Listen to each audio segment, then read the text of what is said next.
สวัสดีทุกคนวันนี้สิพามาแก้ปัญหาโฆษณาเลี้ยงรบกวนใจเวลาสีเด่นโทรศัพท์เนาะทุกคนเนาะเฮ็ดจังไดวิธีเฮ็ดเนาะ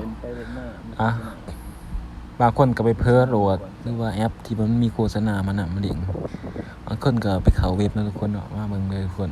ว่าเฮาสิพาแก้แบบใดทุกคนเนาะมันให้โหลดแอปเด้อทุกคนเข้า Play Store แล้วก็พิมพ์คำว่าลบโฆษณาลิงก์หรือว่าปิดโฆษณาลิงก์ก็ได้เรื่องแอปมันจะเป็นหน้าตาแบบนี้ด้วยทุกคนนะเขาพิมพ์มันขอพิมพ์กันด้วยทุกคนนี่เห็นบ่ทุกคนได้4อันในเบิ่งนี่ทุกคนตัวที่2ตัวที่3 2อันมี2อันตัวบ่2ก็ได้กดทวิตเนาะคนเนาะกดติดตั้งเลยทุกคนโอเคถามติดตั้งมาโฆษณามาเลยนะคนเฮาเล่นหยังก็บ่ไหลเลยนะเล่นหยังเมื่อขึ้นโฆษณามาเฮ็ดวิธีนี้นี่ผ่านได้เครื่องเลยทุกคนวิธีนี้ถือว่าผ่าน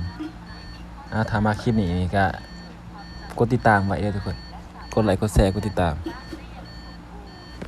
ถามโดดเต็มก็ได้ทุกคนก็สิประมาณนี้แหละบ่ได้ยากทุกคนเฮ็ดตามนี่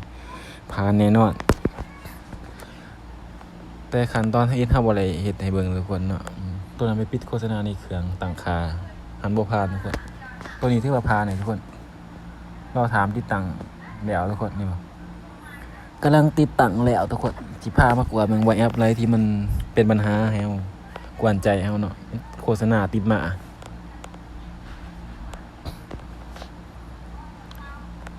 โอเคกดเปิดทุกคนกดเปิดเข้าไปแล้วก็มีบอกอนุญาตอย่างเงี้ยแหละต่างอนุญาตเข้าไปอนุญาตให้มันเข้าถึงกดออกก่อนกดเข้าแอปตัวเก่าเพราะโฆษณายังเด้งอยู่ทุกคนเห็นบ่เราต้องไปถอนการติดตั้งแอปตัวมันรบกวนเฮาแหละทุกคนเห็นบ่กดเปิดกดเข้าไปฮะตามคลิปเลยทุกคนตามคลิปแล้วก็เดือดให้บ่กดอนุญาตกดสวิตช์ขึ้น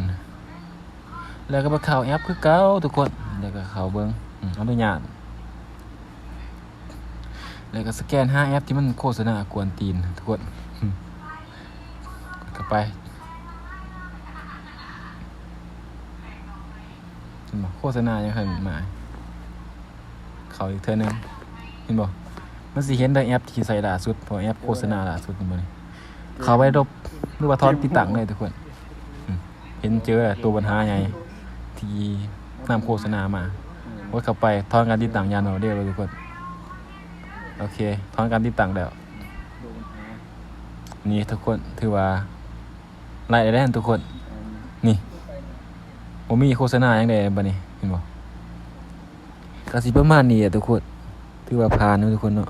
ถ้ามาคลิปนี้อย่าลืมกดไลค์กดแชร์กดติดตามเพื่อเป็นกำลังใจให้บ่าวกิจกรรมเด้อทุกคนถ้าว่าคลิปนี้มีประโยชน์ขอบใจ